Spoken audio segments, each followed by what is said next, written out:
Welcome back. This is Habiba. Today we're going to be soaking some fruit for our holiday cake. So whether it's a Christmas cake or birthday or anniversary or even wedding cake, as you know, Christmas is coming and we need to get our cakes together. So this is going to be an easy to follow tutorial I'm going to show you. It's part of a series related to everything black cake. Okay. So first thing you're going to do is get an appropriate mason jar or glass container that is airtight. These happen to be half-a-gallon containers and they are generally used for canning, but you don't have to use this particular type. You can use whichever you have available in your area. I actually got these at Walmart. And also we ordered some from Amazon, so you can buy them in bulk from Amazon. I really like the fact that they have numbers and you can tell how much is left in the container or how much you need. So for example, this holds up to 8 cups, which tells me that if I use half the jar, that's enough for one batch of cake making. If you can't find mason jars, use what you have. For example, this one with the white lid had kimchi in it. So just wash it out or sterilize it, of course. And then this large one is the largest I have, holds 1 gallon. So can you imagine when you fill it up with fruit and wine and rum, it gets pretty heavy. But it also is really convenient because it will last me, if I fill it up with fruit, it will last me the whole year. So I just wanted to show you, this is another large 1 gallon glass container that had the fruit that I'd soaked from last year. So yes, it holds a lot, and whenever it's half empty, I tend to refill it and add more wine to it. So it's very convenient. You can never make too much fruit as far as I'm concerned, because even if you don't use it for this Christmas, you can save it and use it for next Christmas. In fact, I actually encourage you to make enough to save for next Christmas. The fruit will be even better. Just look how luscious that is. I wish you could smell it. I really wish you could smell it. So yes, we are going to be talking everything soaking fruit. And I encourage you to save this video, okay? Save this so next year you don't have to be looking for it. Save it to your favorites. Next thing you're gonna need are prunes. Get a bag of prunes, or at least 1 pound worth of prunes if you can. And you can get this at your regular supermarket. Make sure they're pitted. So these are dried California prunes that are supposed to be pitted. Of course, they're usually pitted by machine, so we'll get into that in a minute. You will also need some mixed peel, which you can get in the baking section of your supermarket. It usually consists of lemon and orange rind or the skin, and it also usually has some cherry and pineapple pieces. So this is a 2 pound container I purchased. You will also need some maraschino cherries. You don't have to get a large container like I did like this. You can find a much smaller glass container in your supermarket or anywhere where they sell like ice cream and desserts.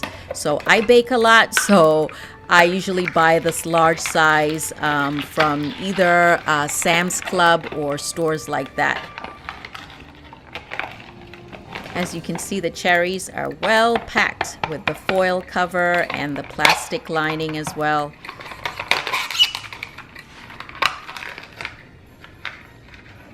You will also need some raisins and also currants.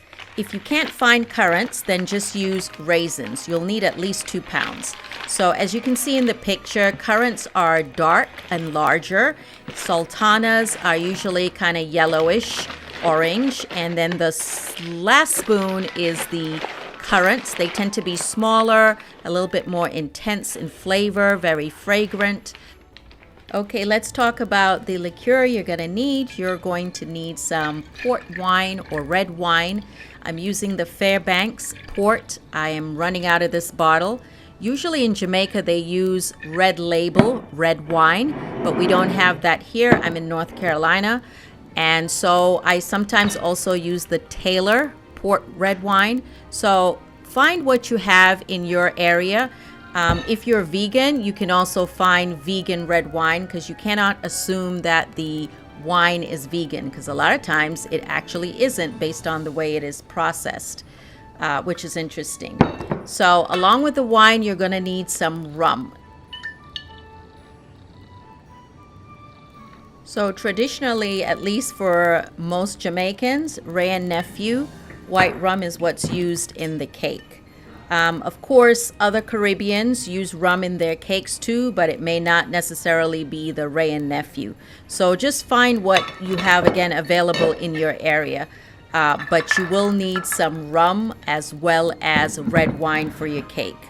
So I also have this Myers rum, which is dark rum, and I have actually used this before in the past to make cake. But I do prefer the aroma and taste of the Wray and Nephew. Okay, so like I said, you're going to need a bottle of red wine and a bottle of rum. Okay, so I'm going to get started with my maraschino cherries, or what they call American cherries.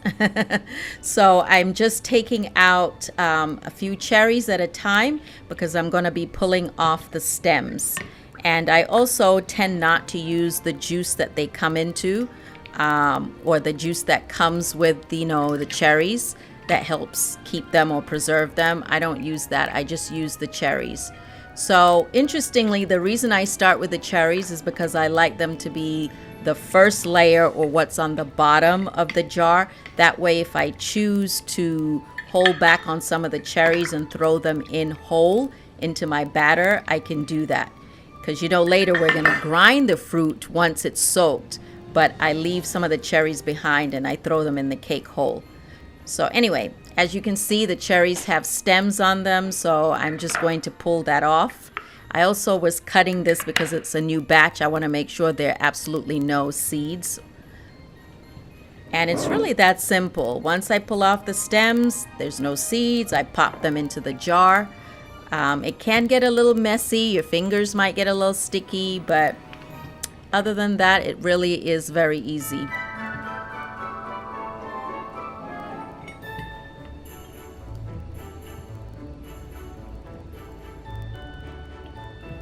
So here are the stems that I am left with. Obviously, nobody would want to eat that. Okay, now I'm going to add the raisins. And I'm not going to add, the entire amount that I plan to add to the jar. I kind of want to do it in layers. Next, I'm adding some mixed peel, which is the combination of the lemon, orange rind, plus pineapple and cherry pieces. Now, this is very traditional to add to Caribbean cakes, but not everybody likes it, so I consider it optional because the texture tends to be a lot firmer. So consider that before you add it to your mix. Next, I'm pouring out some prunes onto my cutting board.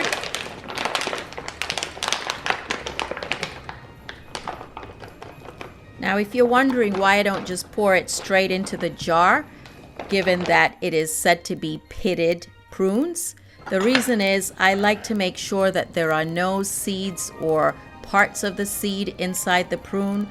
Long time ago, I once bit into, one of the pieces of the seeds, and it's not a pleasant experience. So I really don't want anybody to bite into any of the seeds. So I meticulously make sure I cut the prune, every prune, at least 3 times, in either direction, trying to make sure that there are no, slivers of the seed remaining.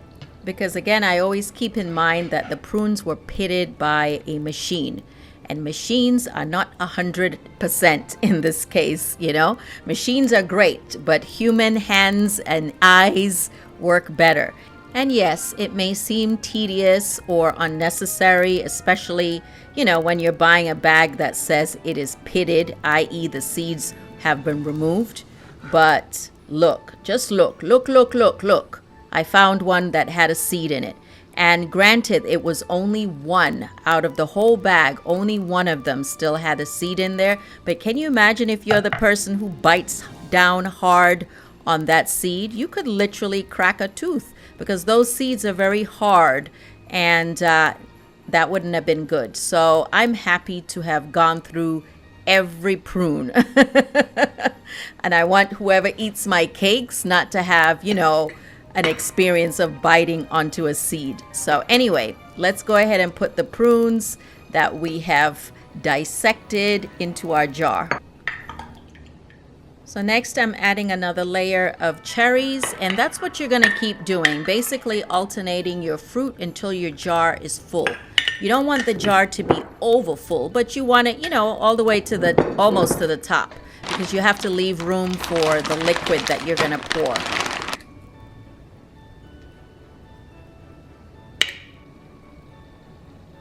So now I'm ready to add my port wine. So I'm going to use this bottle that's almost finished. I'm going to pour that in. And the key with this is, or at least how I do it, is I use basically more wine ratio to rum.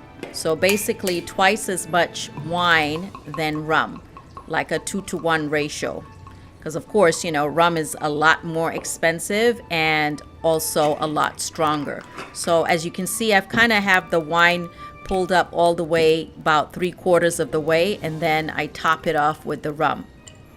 So basically, again, twice as much wine to the amount of rum that you're going to add. Ooh, I wish you could smell this. Ooh, so good. And I don't even drink. I really don't even drink like that. Like for me, alcohol gives me a headache. But for some reason, when you make this for your cake, an occasional slice doesn't bother me. All right, so I made several. As you can see, I made an extra jar. And that's the old container there with the older fruit, which actually tastes better than newer fruit. And now I'm just topping off the most recent jar with my wine. And I don't know why, but I find this very satisfying to watch the wine rise up to the top. Followed by our white rum.